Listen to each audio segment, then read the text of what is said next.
Hey friends, Allison Hillman here. I am the Allison in BTP by Allison, Been There Photography, and this is a presentation of Lady Boss Branding, the 3, 2, 1 blast, bringing you the best that St. Louis has to offer in the way of small business. No exception to the rule here. I have the man of Aflac of St. Louis, the Bobby Drummond. What's up, dude? What's going on? I appreciate you having me. Do the duck. Do the duck. Come on. Aflac. So I adore you. You know this. And so we actually met before I joined the small business world. So I knew a little bit about you before talking, take two, beforehand. So I know how passionate you are about Aflac. You really take care of your clients. Why don't you tell me a little bit what that looks like on your end? Sure. So as far as like what we're going through right now or what it's supposed to look like normally? All of the above.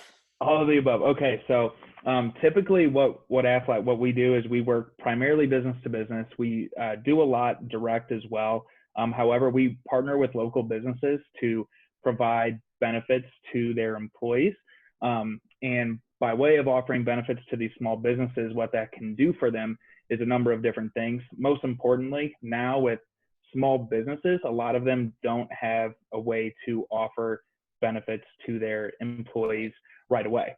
Because most new businesses think, all right, if I'm going to offer some sort of benefit, it's got to be major medical. That's what everyone's mind goes to. And then they look at how much it's going to cost and what just 50% is going to cost for them. And they're like, oh, never mind, I can't afford it. So whenever we go approach these businesses, most everything that we do is boots on the ground. So this does impact us quite a bit. So we have to do a lot more phone calls. And it's tough now because you don't want to call and set an appointment with a business owner who just had to furlough their employees or lay off employees, stuff like that. So we have to be really careful with how we're approaching the situation with these business owners and letting them know exactly what we can do to help them through this, which is just providing an additional benefit to employees, maybe look at contributing something, as well as the biggest thing that we have right now. And this is probably most of my time. I could talk about it for forever, but we do have this new program called MeMD that Aflac is actually choosing to fund for all of the existing clients and new clients that we get, not even just during this time, but this is something that's actually been in place since January, or actually I lied, November of 2019.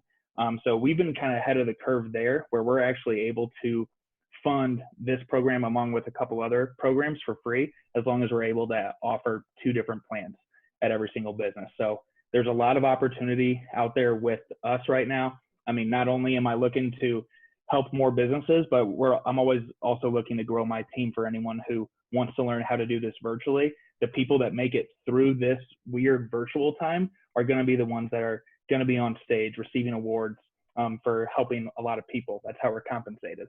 So that's pretty much the state of our business here, is just making sure that we're continuing to take care of those existing clients. We're calling their employees, trying to get some wellness benefits paid to them just from policies that they've had for years, and they just don't know that they're owed money from Aflac.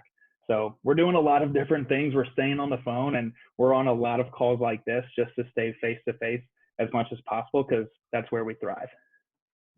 So I know you really give back to your clients, but you also give back to the community. You throw this really, really awesome golf tournament every year, which I know with the state of things might be up in the air, but tell me a little bit about the foundation Aflac works with and the golf tournament that you do. Sure. So Aflac actually has their own Children's Healthcare Center of Atlanta. So they are the ones that are responsible for that. Man, I'd love to get you connected with someone that actually works in our cancer center. I bet they would love to talk to you about this and get some extra light, because I'm not going to be able to do it as much justice. But basically, we have a Children's Healthcare Center in Atlanta that takes in, I think we have around, it's a couple hundred to maybe, I think it's upwards of 300 children in there at any given time who have been diagnosed with cancer. And what that golf tournament is designed to do is to raise money to send to the Children's Healthcare Center of Atlanta to make sure that these kids who are diagnosed with something as awful as cancer. We have all the research, and we're really just looking to put an end to childhood cancer. So it's really neat that we do this. It's something that, I mean, I've been involved with Aflac since I was about 20 years old as an intern, up to now being 4 years back in this business since I left it for 3 years. So it's an amazing thing that we do, and I contribute monthly from my statement to Aflac, and there's a lot of my fellow associates and coordinators that do the exact same thing, and we just look to raise money for those kids. Definitely keep an eye out for those at home that are watching this. Make sure you keep an eye out for this tournament. My husband's golfed in it. It's so much fun, and it's just an awesome organization to give back to. So, absolutely. Thank you. All right, so now that we've gotten to know Bobby from Aflac, let's just get to know Bobby a little bit.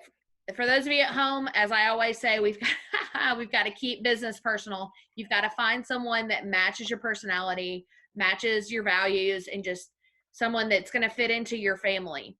So don't overthink this, Bobby. Just okay. Are these like one-word answers? Sometimes. Okay. What's your favorite season? Oh, fall by far. Thought you would say baseball. Favorite animal? Yeah. Oh gosh, dogs. Favorite drink? Give me a Bush beer all day.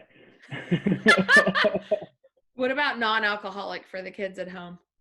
Water. I drink a ton of water. What would be your last meal? Oh my gosh. Give me a big juicy steak. I knew you'd say that. All right. What motivates you to work hard? Money and helping people. That's what I'm passionate about. Who is your hero? Gosh, this is kind of weird, but I think Dave Matthews would probably be my hero. He just makes me he makes me happy whether I'm already in a good mood or if I'm in a sad mood. So I would love to give that man a hug, but after all this is over. What is your motto? Oh my gosh. What is my motto? That's a tough one. I know I'm thinking about this too long, but I mean, I guess if I had to pick something quickly, I'd say experiences over things. Very true. We're trying to work on that with Jace right now because I just went to buy some Easter gifts, and I was like, no, I'm not buying him crap. So if you could live anywhere else other than St. Louis, where would it be? I'd love to live out of the country somewhere. I'd probably want to live somewhere over in Europe. Okay. Have you been to Amsterdam? I've never been to Europe at all. I'd love to visit Scotland. That's where my family traces their heritage back to. But of course, I'd love to go to Amsterdam. I'd love to live anywhere as long as I'm having fun doing it. Yeah, I spent 2 weeks in Europe back in December, and literally Amsterdam might be my new favorite place. Oh, I bet. And I didn't have the kind of fun most are probably thinking. What did you want to be when you grew up? I actually have a really quick, and that's not even a story. So whenever I was in kindergarten, I wrote that I was going to be a fireman and that I was going to ride bulls on the side for spare money. That is 100% true. I have like a little outline of a guy that's colored like a fireman, and I wrote on there that to make extra money, I was going to ride bulls. That's fantastic. That's absolutely fantastic. Yeah. One day I will tell you the story of mine that is similar, but it was not riding bulls. No. All right. St. Louis lightning round. Favorite St. Louis zoo animal? Oh gosh. Those polar bears are awesome. Yeah, they are. Favorite St. Louis attraction? I'm gonna say Busch Stadium. I mean, there's no better place than Busch. Baseball heaven, baby. Yep. What is your favorite touristy thing to do in St. Louis? If I were to say go to a baseball game, would that count? Because I think it's a touristy thing, but I feel like you have to do it. And I think a lot of people don't know about just how awesome some different areas are. Like I love the Grove. I would take people and walk up and down that street for sure. The Grove is probably one of my favorite hoods in St. Louis. Yeah. Or maybe the brewery. The brewery's awesome too. And people don't know how many different tours there are at the brewery. There's the free one, and then there's actually some paid ones that are pretty dope. Yeah, for sure. I haven't done all of them. I can't think of the one that we did not too long ago, and they give you a little hat. So, Oh, nice. yeah, everything's better with a hat. No doubt. St. Louis or Chicago style pizza? God dang it. I love them both. But just because Chris Bryant said that St. Louis was boring, I'm going to say St. Louis, even though I love both. When I post this on Twitter, I'm going to tag him. Good. St. Louis is awesome. No doubt. All right, so this has been another episode of Lady Boss Branding 3-Minute Blast. Thank you, Bobby, for joining me today. Thanks so much for having me. Of course. It's always a pleasure getting to know the different businesses around St. Louis and what makes them special. And that is the mover and shakers that make them great. The old saying goes, when a small business owner does a sale, they do a little happy dance. So keep our world moving and shop local. Thank you. Have a great day. Awesome. Thanks.